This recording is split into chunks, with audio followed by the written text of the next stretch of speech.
Eu vim hoje falar sobre algo muito interessante. Teologia relacional. Um novo Deus no mercado. Foi escrito pelo reverendo Augusto Nicodemos Lopes. Diz assim: as ondas gigantes que provocaram a tremenda catástrofe na Ásia no final de dezembro de 2004 afetaram também os arraiais evangélicos, levantando perguntas acerca de Deus, seu caráter, seu poder, seu conhecimento, seus sentimentos e seu relacionamento com o mundo e as pessoas diante de tragédias como aquela. Dentre as diferentes respostas a essas perguntas, uma chama a atenção pela ousadia de suas afirmações. Deus sofreu muito com a tragédia e certamente não a havia determinado ou previsto. Ele simplesmente não pôde evitá-la, pois Deus não conhece o futuro, não controla ou guia a história e não tem poder para fazer aquilo que gostaria. Esta é a concepção de Deus defendida por um movimento teológico conhecido como teologia relacional ou ainda teísmo aberto. Teísmo aberto ou teologia da abertura de Deus. A teologia relacional, como movimento, teve início nas décadas recentes, embora seus conceitos sejam bem antigos.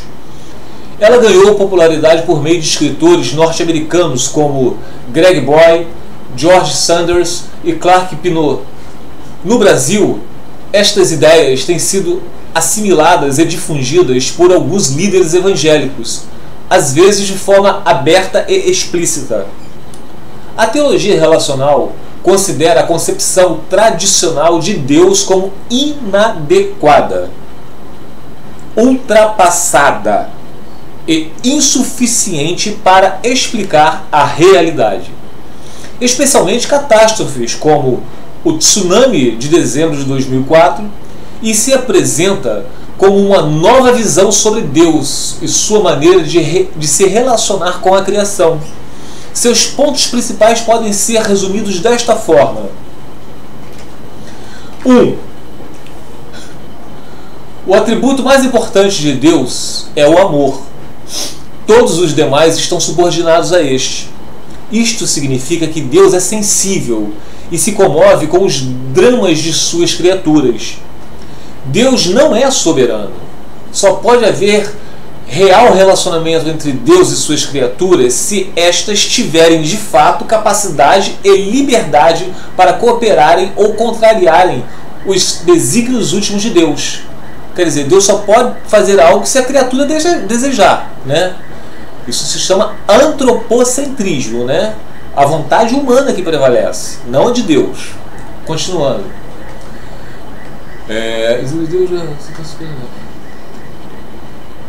Deus abriu mão de sua soberania para que isto ocorresse. Portanto, ele é incapaz de realizar tudo o que deseja, como impedir tragédias e erradicar o mal.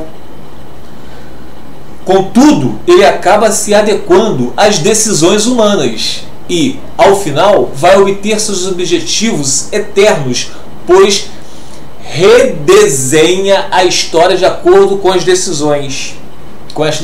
Quer dizer, Deus tem uma história, mas o ser humano tem o seu livre-arbítrio e ele aceita certas coisas, outras não. Então por que Deus vai fazer isso? Bom, ele não tem poder sobre as pessoas, né?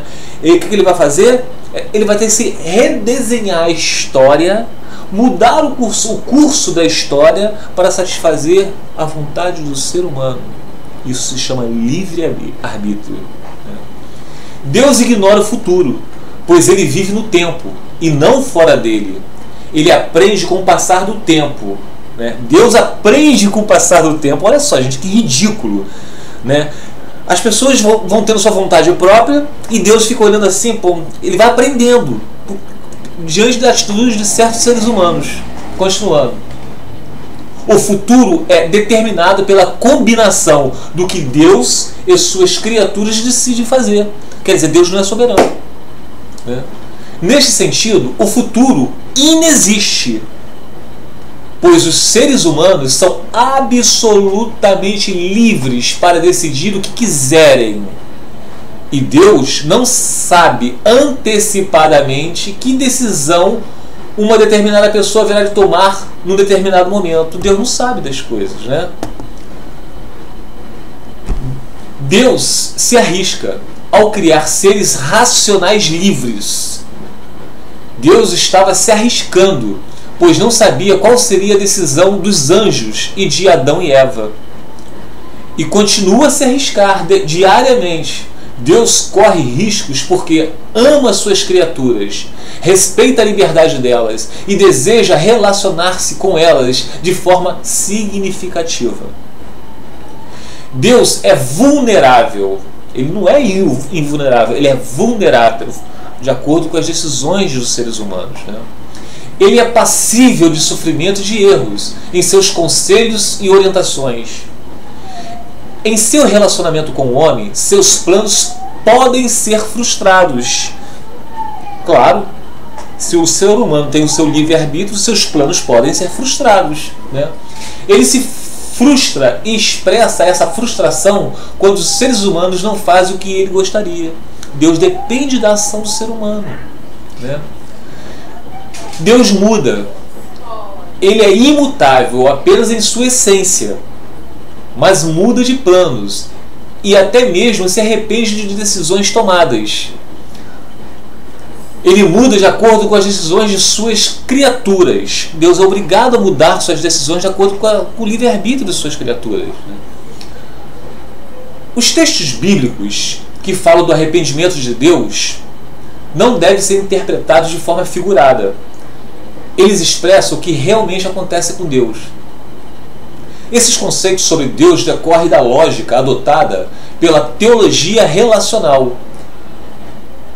quanto ao conceito da liberdade plena do homem, que é o ponto doutrinário central da sua estrutura, a sua menina dos olhos. De acordo com a teologia relacional, para que o homem tenha realmente pleno livre-arbítrio, suas decisões não podem sofrer qualquer tipo de influência externa ou interna.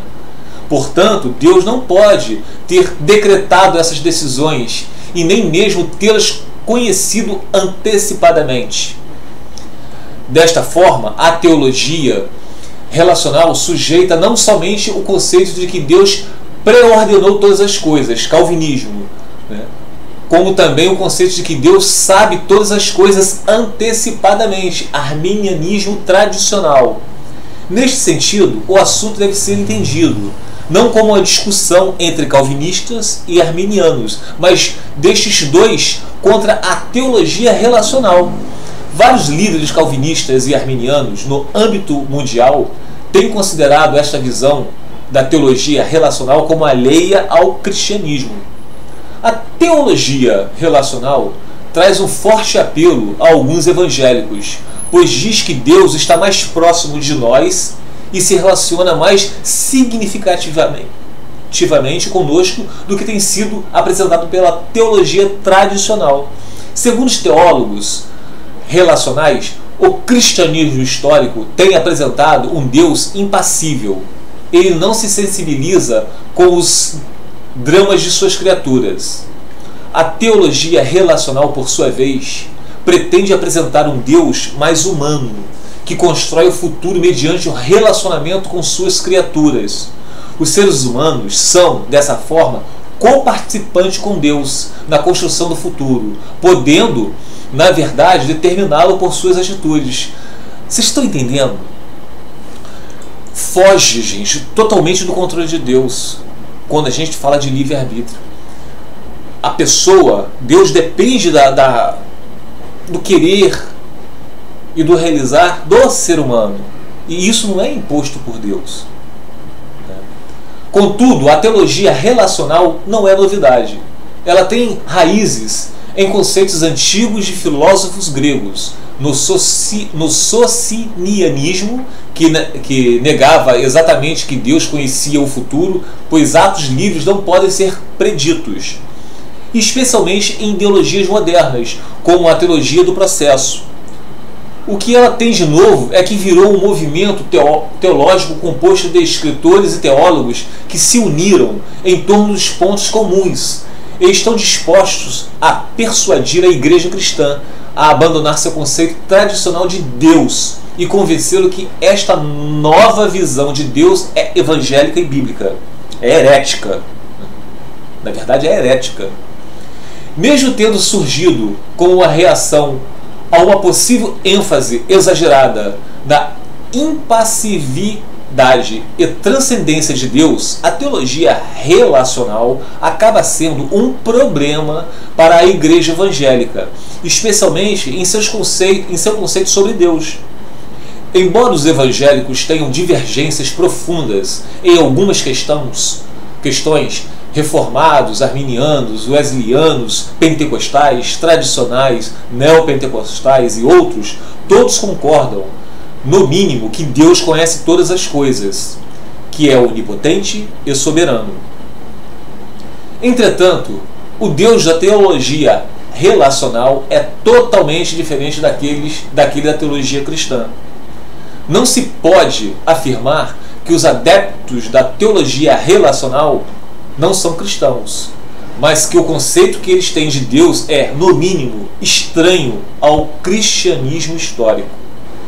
Ao declarar que o atributo mais importante de Deus é o amor, a teologia relacional perde o equilíbrio entre as qualidades de Deus apresentadas na Bíblia, dentre as quais o amor é apenas uma delas, ao dizer que Deus ignora o futuro, é vulnerável, imutável, que Deus, na verdade, ele é imutável. Deixe sem explicação adequada dezenas de passagens bíblicas que falam de soberania, do senhorio, da onipotência e da onisciência de Deus. Aí está colocado vários versículos, né? Ao dizer que Deus não sabia qual a decisão de Adão e Eva no Éden, e que mesmo assim arriscou-se em criá-los com livre-arbítrio, a teologia relacional o transforma no ser irresponsável. Ao falar do homem como coautor de Deus, de um futuro que inexiste, a teologia relacional esquece tudo o que a Bíblia ensina sobre a queda e a corrupção do homem.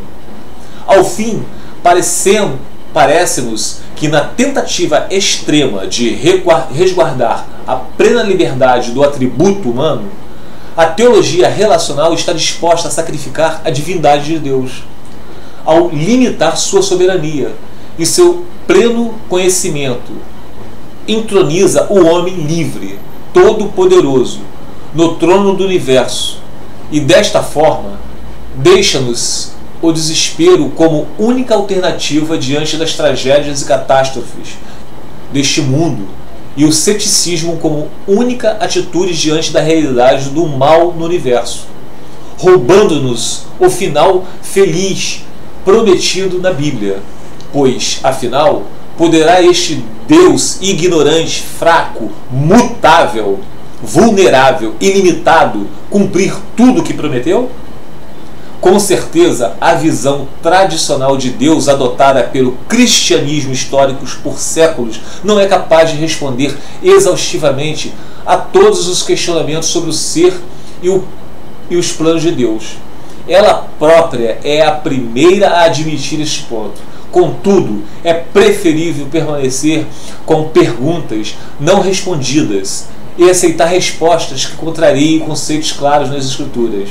Como já havia declarado Jó há milênios, bem sei que tudo podes e nenhum dos seus planos podem ser frustrados. Quem é aquele, como disseste, que sem conhecimento encobre o conselho? Na verdade, falei do que não entendia, coisas maravilhosas demais para mim, coisas que eu não conhecia. Fechando esse texto, foi escrito por Augusto Nicodemos. Fique com Deus.